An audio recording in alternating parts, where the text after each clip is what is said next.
Okay, so welcome to another video. I'm doing a TBR jar type video, except it's in a Tupperware container because I don't have a jar. Gonna be so for real. These are sticky notes, folded up.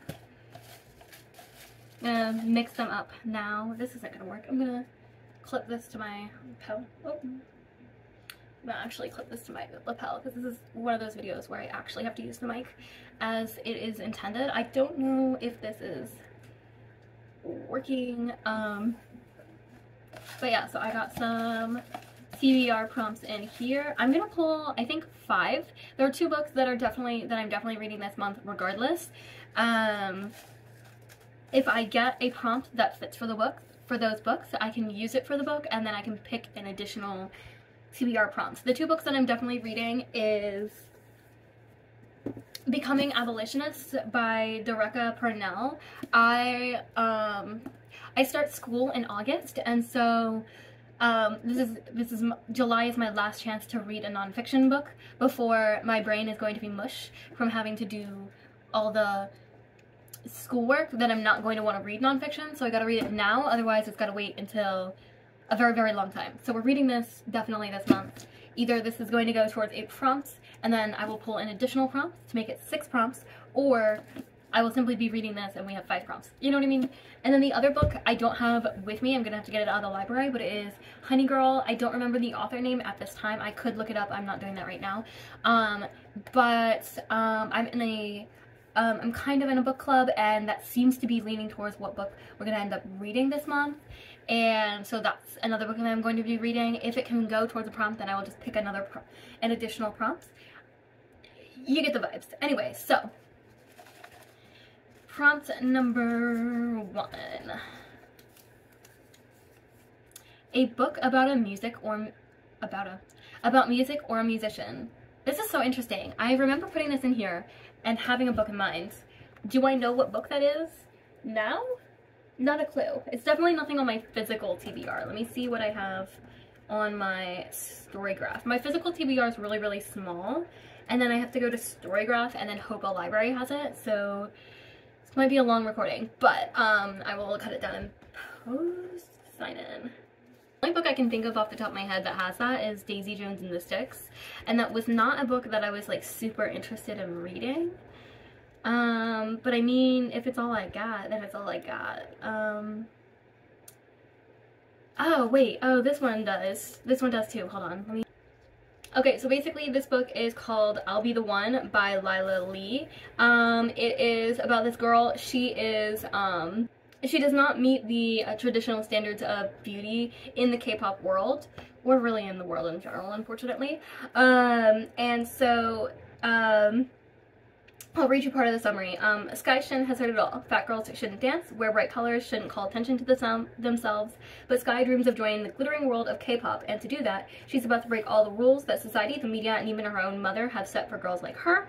And basically, she goes to this, she joins this internationally televised competition looking for the next K-pop star, and her whole shtick is that she's gonna try to win it.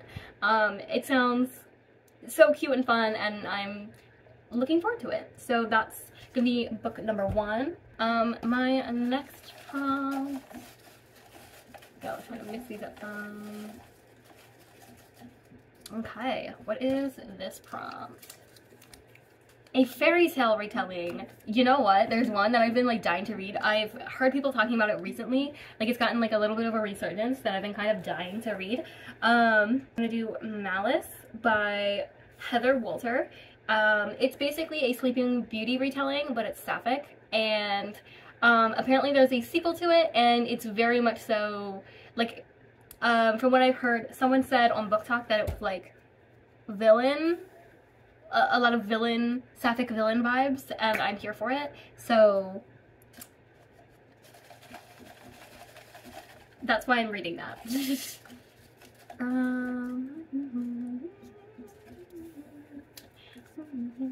A book set in the future. Geez, do I have a book on? I think I have a book on my on my physical TBR.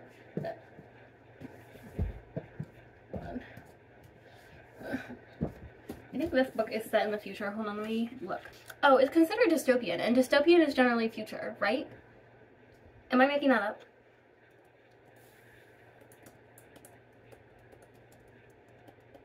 Yes, yes, yes, yes. It is future. So then we're gonna do this. We're gonna read Chain Gang All-Stars by...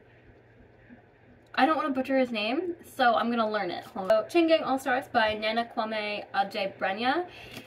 It's dystopian. It's I'm gonna read you the this part here. The explosive, hotly anticipated debut novel from the New York Times bestselling author Friday Black. I don't know how it can be a debut novel and then also have him be a best-selling author of something else. A little confused. It's okay. About two top women gladiators fighting for their freedom within a depraved private prison system not so far removed from America's own. And that sounds amazing. Like, literally amazing. I really wanted to read that this month, so I'm glad that that got picked. How many have we picked so far? 3. Okay, so I'm doing 5 more. 2 more. I'm doing 2 more. Okay.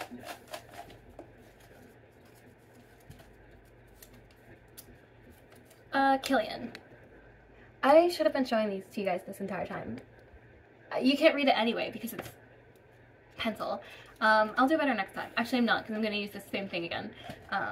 But trust that these all say what they're supposed to say. But a Killian. So it's called, I'm like so excited about this book. I didn't realize it was, when I first heard about it, I didn't realize it was LGBTQIA. Okay, yeah, it's called The Circus Infinite by Con Wong. What initially drew me to it was the fact that it was called Circus Infinite. I don't know what it is about circus stories. I read The Night Circus. Well, actually what really first captured my attention was The Night Circus, but I didn't read it until like last year, like late last year. But I've been like absolutely loving circus stories since well before that, but I had never actually read one, which sounds insane because it is. But yeah, so I read that. I actually didn't finish it, but I absolutely loved it. It just like, it took too long to finish and then it lost my attention, but I actually genuinely enjoyed it and absolutely love it. And then, yeah, so I'm really excited for this next book. And then let's see our final prompt. Ugh. Oh my god, 2. What? Vampires. I'm actually currently reading a book that's vampires at the moment, which will definitely carry on into July, but we're not counting that. Maybe we should, because there's no way I'm reading all these books. I pick more books than I know I'm going to read, but it gives me options, and that's the important part. Let's see. The first book that comes up that's vampires on my list, I don't think I have a lot of vampires on my list. I'm gonna be so for real. The first one that comes up is Silver Under Nightfall by Rin Chupeco. Oh, this is a series. I'm offended. There was actually a prompt. I was like finding, the way I found my prompts is I like went online and I read a bunch of articles with like prompts in them and stuff. And one of the prompts, I think it was on the 365 TBR prompts or whatever it was. And one of the prompts was, read a book in a series that is the first book of read the first book in a series of more than 20 books. And I was like, why the hell would I put myself through that? Who's doing that to them? But yeah, I was like, why would I put myself through that? And I did not write that prompt down and put it in my Tupperware container because I can barely commit to a duology. I'm gonna be so for real. I can barely commit to a duology. You are not going to find me reading anything else. But yeah, so it looks like we will be reading Silver Under Nightfall. Let me kind of read the summary so I can tell you what it's about. It's another all of these books are LGBTQIA, except the Becoming Abolition. But anyway, Silver Under Nightfall. Remy Pendergast is many things. The only son of the Duke of Val. I'm gonna read this to myself and then give you a condensed. So this one's like a complicated one, because it's fantasy, and it's fantasy with like kingdom involved, which is always, I hate trying to summarize fantasy because I can sit here and read the description to you, but it's really, really long. But then I try to sit here and describe it to you, and I do a shit job. So, but it's called Silver Under Nightfall by Rin Chupeco. It's got vampires, and the main character, Remy, is the son of a duke, and his mother actually, like, left his father and married a vampire. So he's kind of seen as, like, the black sheep because of that, as if it's his fault or something. I don't know. I don't know if his father shares those same aspersions, because it's like, what? But basically, so, like, yeah, his father wishes he wasn't his son, which is messed up. And he's also, like, he's the son of a duke, he's an elite bounty hunter of rogue vampires, and an outcast among his fellow reapers. And then he goes on, like, a quest to,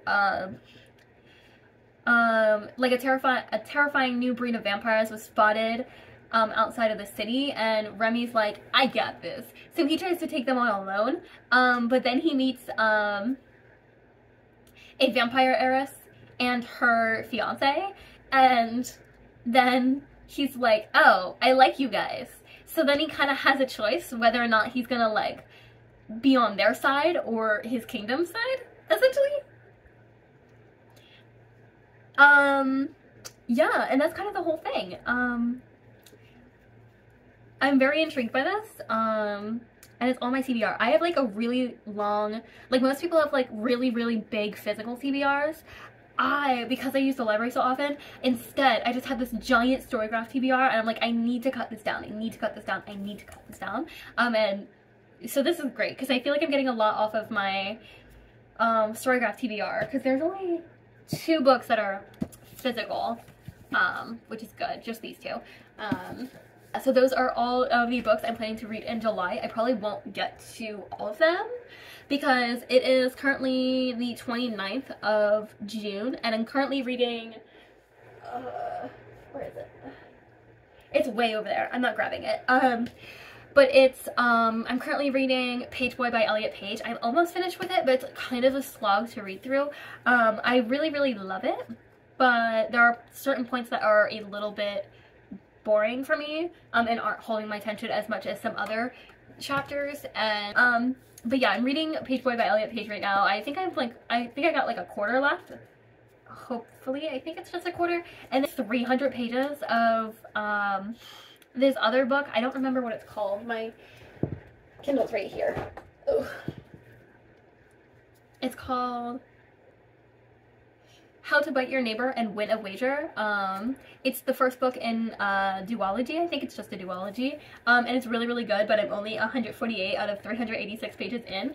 So it's going to be a bit till I get to the books on my TBR. So we will see how that goes. But what are you guys reading in July?